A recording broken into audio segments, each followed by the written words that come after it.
Saudações em Cristo Jesus para você que está conectado no canal Verbo, Bíblia e Teologia. É muito bom tê-lo novamente conosco. Que a paz do Senhor Jesus abunde a sua vida, a sua família. Amém? Enchendo todos vocês de bênção. Você é novo por aqui?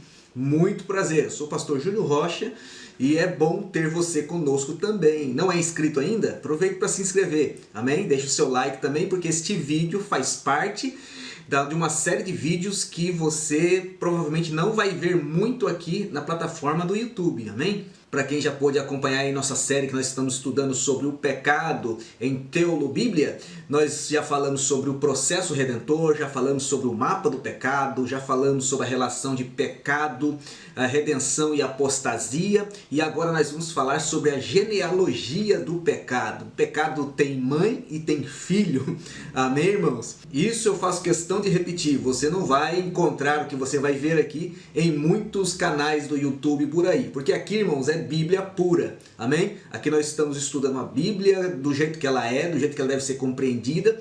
Tem sim as nossas convicções, tem sim a nossa lente teológica, mas nesse assunto nós estamos investigando coisas importantes acerca do pecado e da redenção, para nós entendermos posteriormente alguns tipos de pecado que nós cometemos e até mesmo entender a nossa composição para podermos aí então lutar contra o pecado e vencê-lo pelo poder do nome de Jesus, amém? Portanto, fique conosco, nós vamos para a nossa vinheta de 10 segundos, tempo para você se inscrever se você não é inscrito, deixar o seu like desse vídeo e nós voltamos já.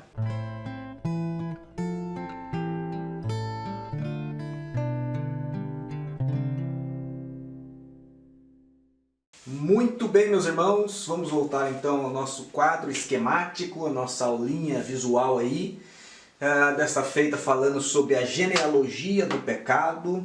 Essa genealogia está embasada no vídeo O Mapa do Pecado, amém? Já está na plataforma aí no YouTube, os irmãos podem procurar, se inteirar do assunto, tirar suas dúvidas, amém? E no mesmo esquema do Mapa do Pecado, nós vamos falar sobre a genealogia do pecado, embasado em Tiago capítulo 1, verso 12 e 13 a seguir, ok? Aonde nós vemos que tudo começa com a concupiscência, e a concupiscência tendo sido fecundada, ela dá a luz ao pecado, e o pecado gera a morte.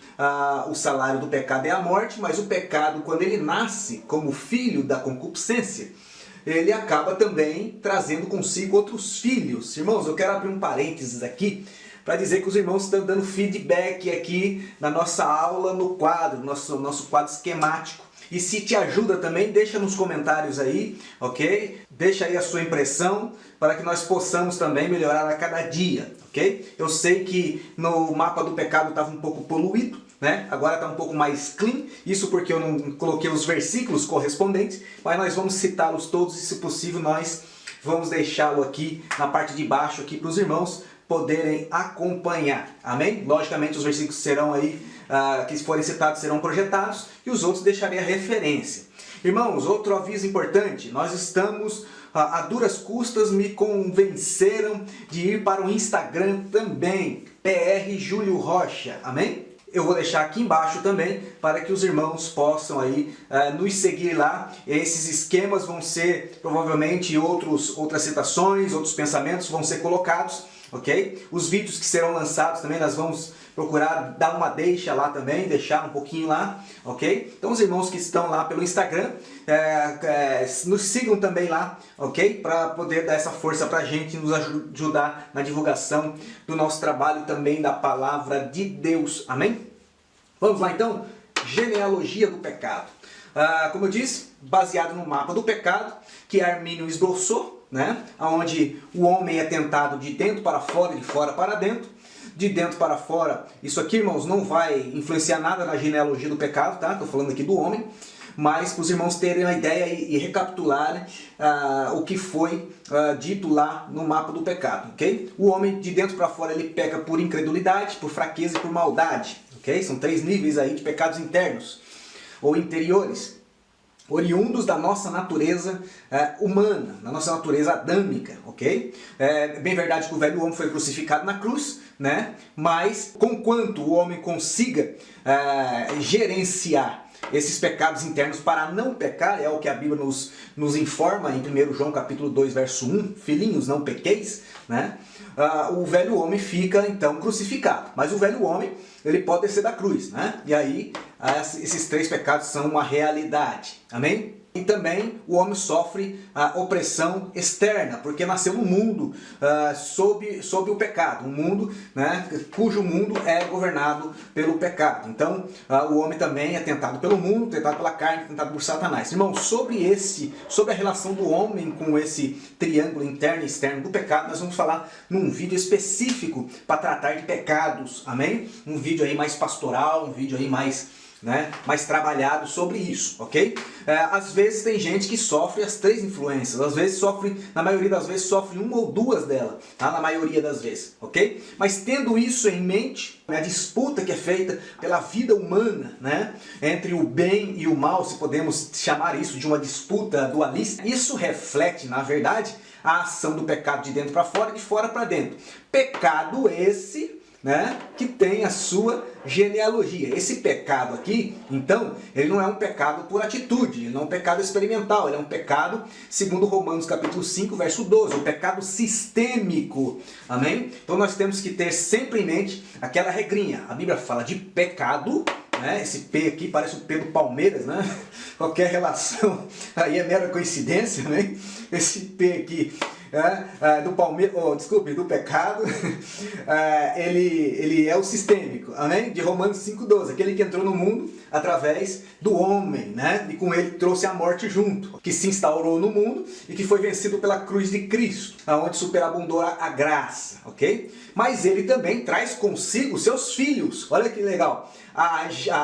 Na genealogia do pecado, a concupiscência, que os pais da igreja vão chamar aí de curiosidade, né? Aquela curiosidade que não precisa ter, ela concebe e gera o pecado. E o pecado traz consigo a morte, né? Mas o pecado também ele gera o filho, que são os pecados. Então aquela regrinha ainda vale, pecado sistêmico e pecados. A Bíblia fala de um e fala do outro.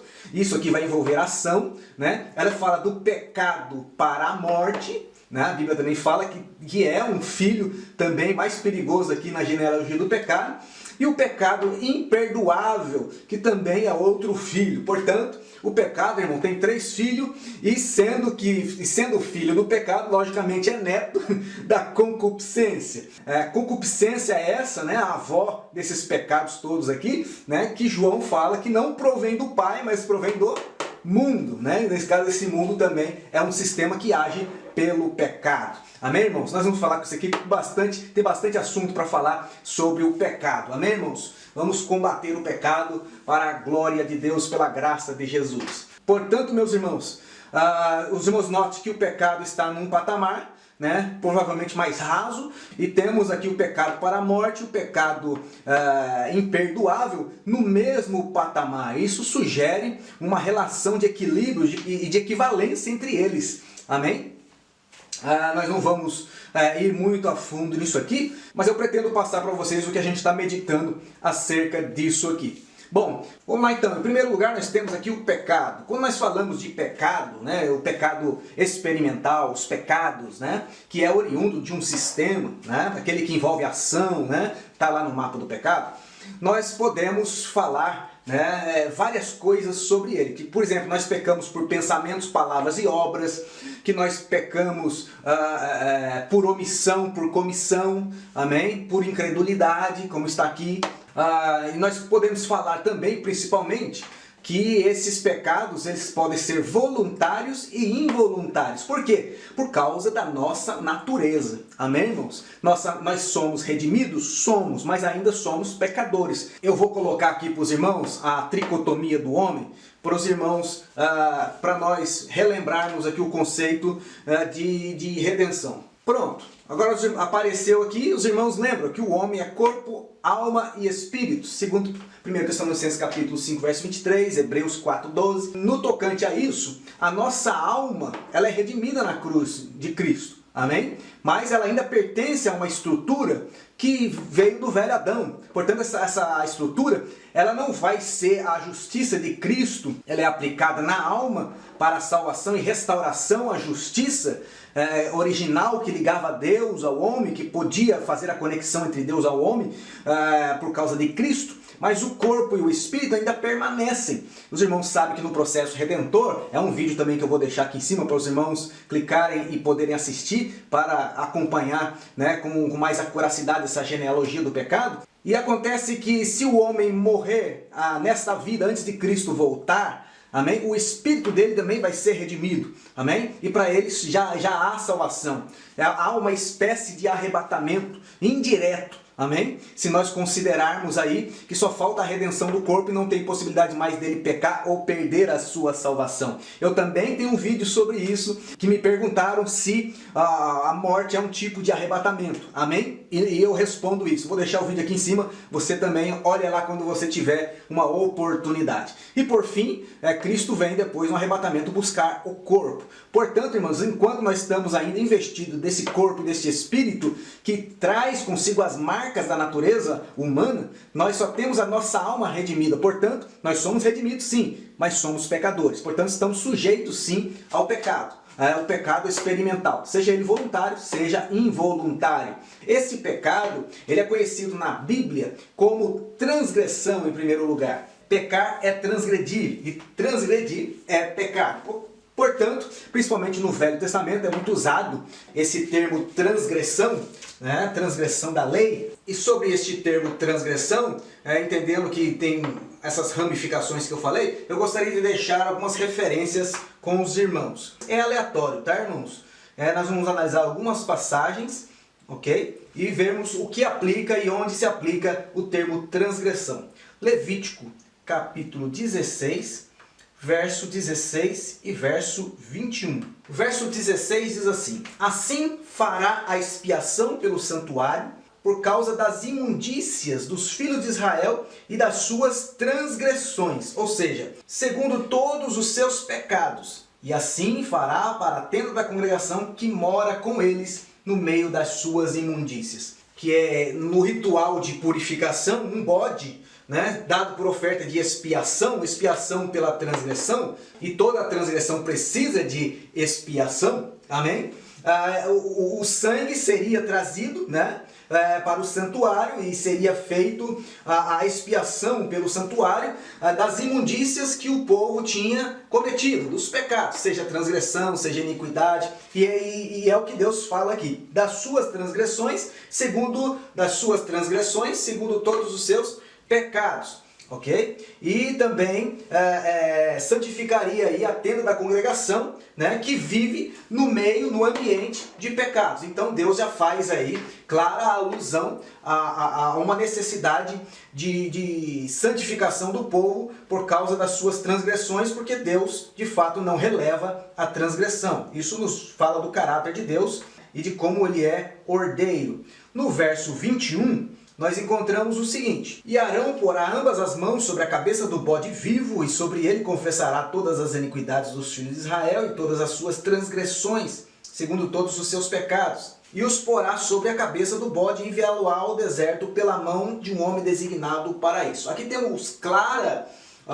referência à vítima que pagava, vamos dizer assim, o pato pela transgressão de todo o povo, né? Era transferido por imposição de mãos, né? De forma simbólica, logicamente, a transgressão do povo ao bode e também as iniquidades, coisa que nós vamos falar daqui a pouco, amém? Êxodo 34 e 7 também nos fala algo que merece aqui a nossa meditação. Que guarda a beneficência em milhares, que perdoa a iniquidade e a transgressão e o pecado, que ao culpado não tem por inocente, que visita a iniquidade dos pais sobre os filhos e sobre os filhos dos filhos até a terceira e quarta geração. Ou seja, Deus estava querendo dizer aqui da mesma forma que a transgressão não fica sem punição. Por quê? Porque é uma espécie de rebelião, é uma espécie de autonomia humana, ultrapassando uma ordem superior, e Deus é ordeiro, amém? Deus é extremamente ordeiro. Por isso, toda transgressão sempre recebe a justa punição, como diz o escritor aos Hebreus. Mas nós temos também aqui algumas referências no Novo Testamento que eu gostaria de ver com os irmãos. Romanos capítulo 2, o verso 23 e o verso 25, nos fala alguma coisa, aliás, fala bastante sobre isso. Nós vamos pensar apenas 2 versículos aqui, onde Paulo, no contexto do livro, ele está falando que os judeus pecaram. Amém? Portanto, ele começa dizendo assim: tu, pois, verso 21, para dar contexto aí. Tu, pois, que ensinas a outro, não te ensinas a ti mesmo? Tu que pregas que não deve furtar, furtas? Ele está falando aqui sobre um povo, ou os judeus, que não tem moral em coisa nenhuma para, vamos dizer assim, calcar aos pés o povo do capítulo 1 que Paulo escreveu, que são os gentios. Amém? Porque eles são guias dos nécios, mestres das crianças, né? E tem forma aí na ciência e da verdade da lei, né? E ele continua, verso 22. Tu que dizes que não se deve adulterar, adulteras? Tu que abomina os ídolos, cometes sacrilégio? Agora no verso 23 ele dá a pancada. Tu que te glorias na lei, desonra a Deus pela transgressão da lei? Então Paulo, ele bate doído nos conterrâneos dele e vai permear ainda pelo verso de número 25, dizendo o seguinte: porque a circuncisão é na verdade proveitosa se tu guardares a lei, mas se tu és transgressor da lei, a tua circuncisão se torna incircuncisão. Ele vai caminhar para no capítulo de número 3 dizer que todos pecaram e carecem da glória de Deus, tanto o judeu quanto o gentio. Amém, irmãos? Portanto, está aqui a transgressão pautada. Amém? Hebreus capítulo 9, verso 15, são muitos versículos, irmãos, 22 referências no Novo Testamento e 130 no Antigo Testamento. Não vamos sair daqui hoje, mas vamos deixar só mais um aqui, Hebreus 9, 15, para os irmãos verem como é tratado também no Novo Testamento a transgressão à luz do Antigo Testamento. É sempre bom citarmos Hebreus quando falamos de pecado, porque no Novo Testamento, que é o que voga para a gente, é a epístola mais contundente acerca aí do pecado e do perigo do pecado. Portanto, nós vamos meditar nesse trecho aqui no verso número 15. Diz assim: e por isso é mediador, quem é mediador? Jesus, de um novo testamento, para que intervindo a morte para a remissão das transgressões que havia debaixo do primeiro testamento, os chamados recebam a promessa da herança eterna. Ou seja, alguém que, o escritor aos Hebreus está falando de alguém que não transgrediu, que pagou pela transgressão de outros, para que pela quitação das transgressões do primeiro testamento, os chamados na nova aliança recebam a promessa da herança eterna, deixando de ser transgressor. Ou seja, Deus leva muito a sério, irmãos, a questão da transgressão. Portanto, transgressão significa ultrapassar limites, transgredir, ultrapassar. Amém? Já iniquidade também é uma faceta dos pecados que nós cometemos enquanto ser humano. Quero notar aqui, chamar a atenção dos irmãos, que foi o primeiro pecado aí, encontrado, foi o primeiro pecado registrado na Bíblia, segundo Ezequiel capítulo 28, ele aconteceu no céu, a lamentação ao rei de Tiro, que tem a dupla referência aí, a Lúcifer, e que diz: perfeito eras nos teus caminhos, até que se achou iniquidade em ti. Em primeiro lugar, iniquidade significa falta de justiça, ou seja, inequidade, Lembremos lá de Apocalipse capítulo 22, 21, se não me falha a memória. Se não for esse o verso, eu coloco a referência correta para vocês. Quem é justo, faça justiça ainda. Quem é injusto, pratique injustiça ainda. Ok? Então, indiretamente, iniquidade é uma falta de justiça. Essa justiça aqui é a justiça imputada, amém? A justiça original, amém? Uma pessoa que não é justa diante de Deus. Ok? Um termo jurídico aí, amém? Para se referir aos salvos, ok?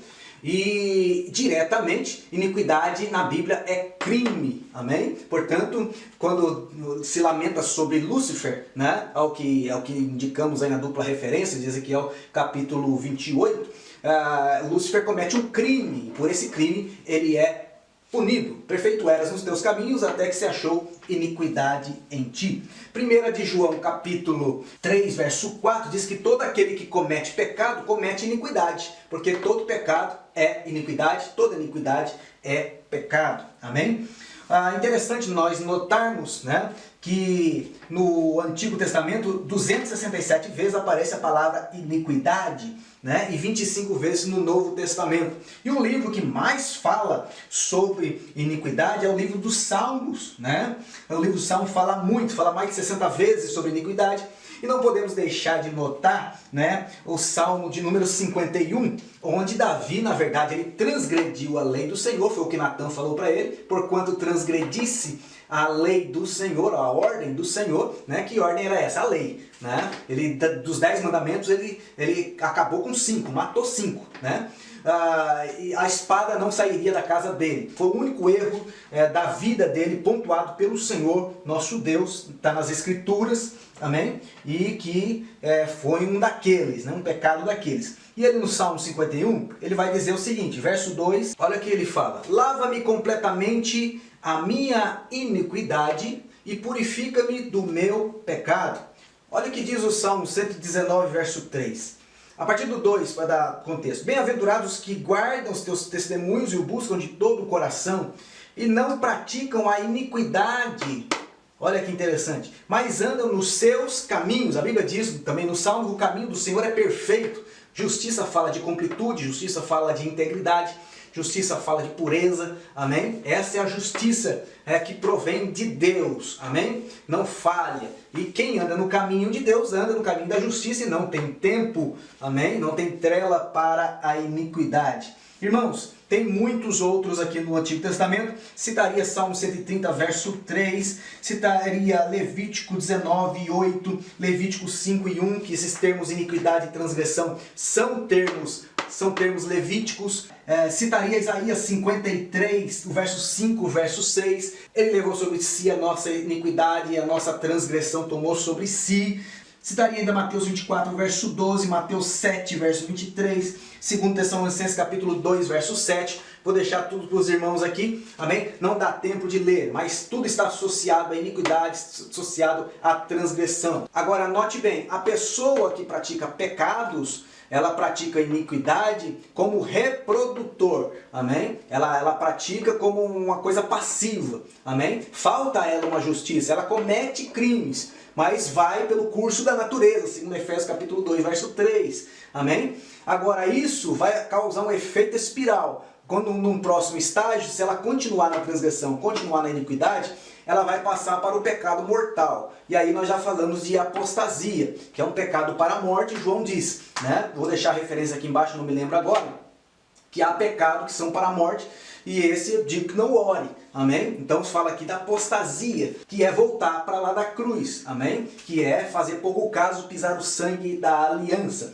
Apostasia, nesse caso, quando a pessoa não é mais o recipiente da iniquidade, mas ele é a própria fonte da iniquidade. Nisso nós vamos ver, por exemplo, em 2 Tessalonicenses capítulo 2, verso 7, que a pessoa que está lá, a figura que Paulo fala sobre ele, não é alguém que comete iniquidade, é alguém que é o iníquo, né? Aqui, veja bem, aqui na condição de pecados, sendo transgressor ou praticando iniquidade, a pessoa está num nível de pecado, né? Ela está num patamar mais raso. Aqui nos pecados mortais, né? Ou no pecado mortal, ela já está como a fonte do pecado. Então a apostasia é de fato uma coisa muito séria e deve ser considerada, né? A Bíblia diz: aquele que cuida está em pé, olha, não caia. Amém? A apostasia, ela é gerada ou tem relação direta com outros filhos, os quais são a idolatria. Quem pratica idolatria já está em apostasia. Amém? A hipocrisia,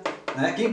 Quem tem o estômago para ser um hipócrita, né? Porque tem que ter estômago para isso, irmãos. Tem que ser muito cara de pau para isso, tem que estar desviadaço para isso, né? Está sim em apostasia. E os pecados premeditados também, né? Além de ser uma iniquidade, né? Se for sendo gerado, ele vai sendo aperfeiçoado também para ser apostasia. Quero lembrar aos irmãos que a apostasia ela é gradativa, ela é o oposto da santificação. Ao passo que a santificação aquece mais o crente, a apostasia ela gela mais o crente, amém? Ela esfria mais o crente. Então, assim como a santidade é progressiva, a apostasia também é progressiva. No seu estágio final, aí é pecado para a morte, nesse ou para esse não se deve orar mais. O versículo chave aqui para falar de apostasia é basicamente 1 Timóteo capítulo 4, do verso 1 ao verso 3, amém? Onde nós lemos o seguinte. Diz assim: mas o Espírito expressamente, olha que termo interessante, expressamente diz que nos últimos tempos apostatarão alguns da fé. Apostatarão alguns da fé. Em outro lugar ele chama de naufrágio na fé. Em outro lugar ele chama cair da graça, né? E a mesma coisa, amém, irmãos? É quando o velho homem desce da cruz, e se ele descer da cruz, ele não vai voltar para o Novo Testamento, ele vai voltar para o Antigo, vai voltar para o velho Adão, né, que é o pai dele, amém? E vai cometer as coisas do velho homem novamente. É o porco que voltou à lama e o cão que come o seu próprio vômito, amém?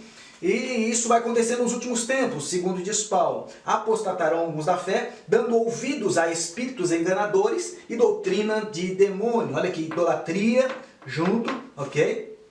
Porque quem tira de Deus, né, e dá ouvidos a espíritos enganadores e doutrinas de demônios, está substituindo Deus por enganadores e por demônios. Amém? E ele prossegue, verso 2. Pela hipocrisia de homens que falam mentiras, tendo cauterizado a sua própria consciência. Procure saber o que é cauterização da mente. Amém? Se Deus nos der graça, quando nós chegarmos aqui por essas bandas de análise, né, dos pecados internos e externos do homem, nós vamos falar um pouquinho sobre cauterização. Amém?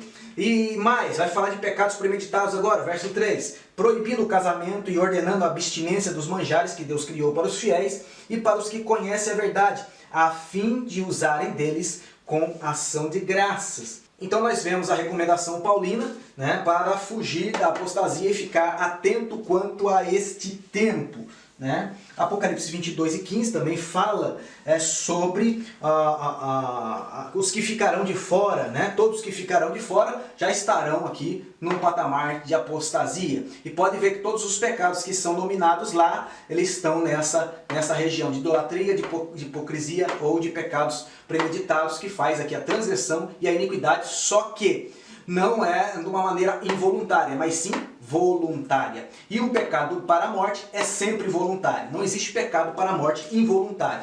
Esse pecado para a morte aqui está caminhando por quê? Porque o pecado comum, o pecado simples, vamos dizer assim, a transgressão e a iniquidade, já está aperfeiçoado a um nível que já o Espírito Santo já tem certa resistência no homem, amém? Para poder agir na sua alma e no seu espírito. O homem está inclinado à velha natureza. Portanto, o pecado mortal é um aperfeiçoamento dos pecados que são rotineiros aí, né? Ou são aí, fazem parte da natureza humana, amém? Mas está, meus irmãos, em 1 Coríntios capítulo 10, verso 1 ao 12, um texto bem claro sobre a apostasia, né, que Paulo fala aos coríntios sobre a situação de Israel, amém? 1 Coríntios capítulo de número 10, verso 1, verso 12, gostaria de pontuar aqui com os irmãos alguns textos, alguns trechos, amém? Vou ler corrido, ok? E vou chamar atenção para aquilo que é importante.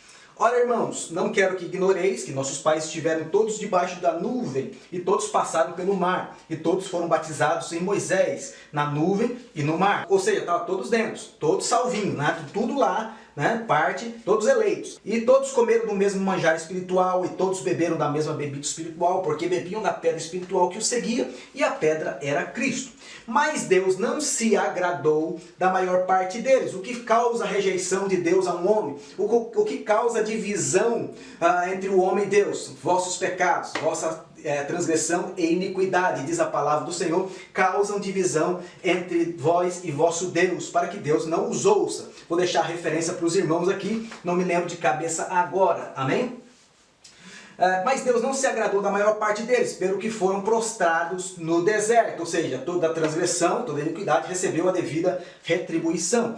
E essas coisas, agora é o parentético de Paulo para chamar a atenção dos coríntios. E essas coisas foram nos feitas figura, para que não cobicemos as coisas más como eles cobiçaram. Veja então que há um pecado premeditado, um pecado da cobiça. Lembra da mãe dos pecados aqui? A concupiscência, né? Ou como diriam os pais da igreja, a curiosidade desnecessária. Amém, irmãos? E ele vem agora com a recomendação à igreja. Não vos façais, pois, idólatras. Olha aqui, como alguns deles, conforme está escrito, o povo se assentou a comer e a beber e levantou-se para folgar. Idolatria de quem, irmãos? Hedonismo, idolatria de si próprio.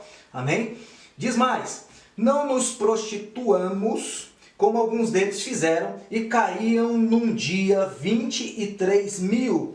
Que tipo de pecado é esse? O pecado premeditado, amém? Prostituição, não tem prostituição involuntária, amém? É uma transgressão, é um crime, é uma iniquidade, ok? Paulo escreve também sobre isso no Novo Testamento. Jesus vai muito além da questão, né, na questão sexual ainda, né, de prostituição, de adultério, esse negócio todo, amém? Então é um crime grave, é uma transgressão, amém? E eles fizeram isso propositadamente, amém? Não façam como eles, diz Paulo. Amém? Não prostituamos como alguns deles fizeram e caíram no dia 23.000. E não tentemos a Cristo, como alguns deles também tentaram e pereceram pelas serpentes. Não tenteis a Cristo. Amém? A hipocrisia, idolatria, transgressão, iniquidade, tudo isso é tentar. Saber que não pode fazer e fazer é tentar a Cristo. Amém? 10. E não murmureis, como alguns deles murmuraram e pereceram pelo destruidor. Pecado da murmuração, irmãos. Às vezes tem gente que não transgride, né? Ou não comete iniquidade, né? E às vezes não é um apóstata, mas tem uma vontade de murmurar, que é uma coisa, né? Aí vai pela incredulidade, né? Ou pela maldade mesmo, amém? No caso de Israel, Israel era um povo mau. Sendo maldade, perceba, entra em apostasia, ok? E corre o risco de blasfemar também. E ele termina dizendo assim, irmãos, ora, tudo isso lhes sobreveio como figuras e estão escritas para aviso nosso, para quem já são chegados os fins dos séculos. E a recomendação, aquele, pois, que cuida estar em pé, olhe que não caia. Amém, irmãos? Portanto, quando ele fala sobre este cair, nada mais é do que cair de um status que ele se encontra, e os correlatos para isso, apostasia é quem está na fé, porque é abandono da fé. Quando ele fala também naufrágio da fé, só pode naufragar aquele que está navegando, e outros correlatos. Portanto, o verso 12 é muito incisivo, assim como há uma incisão, eu creio até exagerada, na carta aos Hebreus, sobre a realidade da apostasia. Vigiemos, portanto, com relação a este pecado perigosíssimo. Amém? E por fim, nós chegamos ao correlato do pecado para a morte, que é o pecado imperdoável, que também não pode ser um pecado involuntário, como os pecados comuns. É um pecado sempre voluntário. Que pecado é esse? A blasfêmia contra o Espírito Santo. Amém? Perceba a correlação, irmãos, dentro desse efeito espiral. Olha que interessante, né? Como é que ele faz essa curva e joga para dentro do sistema pecaminoso que gera a morte, né? E essa morte pode ser até instantânea, né? Pode ser até instantânea. E nós vamos ver aqui, por exemplo, quando Jesus fala em Mateus capítulo 12, verso 31, diz o seguinte: portanto eu vos digo, todo pecado e blasfêmia se perdoará aos homens, mas a blasfêmia contra o Espírito não será perdoada aos homens. Então, meus irmãos, ao passo que esse pecado comum é uma reprodução por natureza, né, por influência, né, do sistema pecaminoso, né, que força o homem escravo a transgredir e a cometer iniquidade, no pecado para a morte, esses pecados são aperfeiçoados de tal forma que ele se torna não mais reprodutor, mas a fonte do próprio pecado. Se aqui ele comete iniquidade, aqui ele é iníquo, amém? Se aqui ele comete transgressão, aqui ele é um transgressor que faz outros transgredir, é o caso de falsos mestres, falsos doutores, amém? Cuidado com isso, amém? Os hereges, né? Então, o que acontece na blasfêmia do Espírito Santo? Ele já está tão encorpado nisso aqui, que ele não tem o mínimo pudor de atribuir a Satanás, atribuir ao mal as obras do Espírito Santo, amém? Dos quais citamos pelo menos aqui, João 16:8, convencer o homem do pecado, da justiça e do juízo, amém? E também os paracletos do Espírito Santo, amém? Por isso, muito cuidado. O Espírito Santo não tem advogado.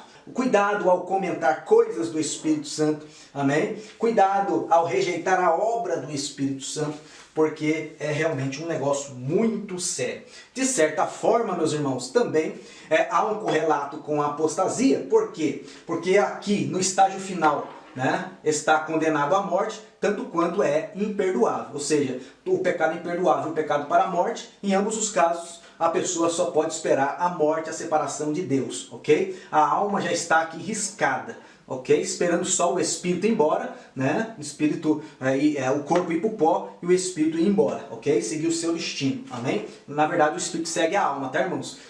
Jesus é bem claro quanto a isso. Agora, note, essa correlação de apostasia com blasfêmia, né, podem ser equivalentes, mas são distintas, né? Mesmo nessa distinção, nós podemos ver certas semelhanças, sim. Por exemplo, em Apocalipse capítulo 13, verso 6, diz que o iníquo, né, de quem Paulo fala em 2 Tessalonicenses capítulo 2, ele abriu a boca em blasfêmias contra Deus para blasfemar do seu nome, do seu tabernáculo e dos que habitam no céu. Então, ele já não tem pudor nenhum em poder abrir a sua boca em blasfêmia contra o Espírito Santo. Portanto, é um pecado imperdoável. Amém? Lembrando também que não só blasfêmia contra o Espírito Santo na nova aliança promulgada por Jesus, mas também no Antigo Testamento a blasfêmia era um pecado imperdoável, inclusive punido com a morte. Amém? Diz assim Levítico capítulo 24, verso 16. E aquele que blasfemar o nome do Senhor certamente morrerá. Toda a congregação certamente o apedrejará, assim estrangeiro como natural, blasfemando o nome do Senhor, será morto. Ou seja, não tem nem julgamento, amém? É sentença de morte direto, amém? Isso é um conceito aí que sempre houve dentro da justiça de Deus, amém? Um outro caso também recorrente no Novo Testamento, não se diz se é contra o Espírito Santo ou contra algum dos membros da Trindade, mas Paulo, ele era temperamental demais. E dois camaradas encheram tanto a paciência dele, que ele deixa registrado em 1 Timóteo capítulo 1, verso 20, e diz assim: entre estes foram Himeneu e Alexandre, os quais entreguei a Satanás para que aprendam a não blasfemar. Alguns dizem que esse Alexandre, que é citado aqui, era o Alexandre Latueiro. E ao que parece, Paulo era chegado da casa de Alexandre. Amém?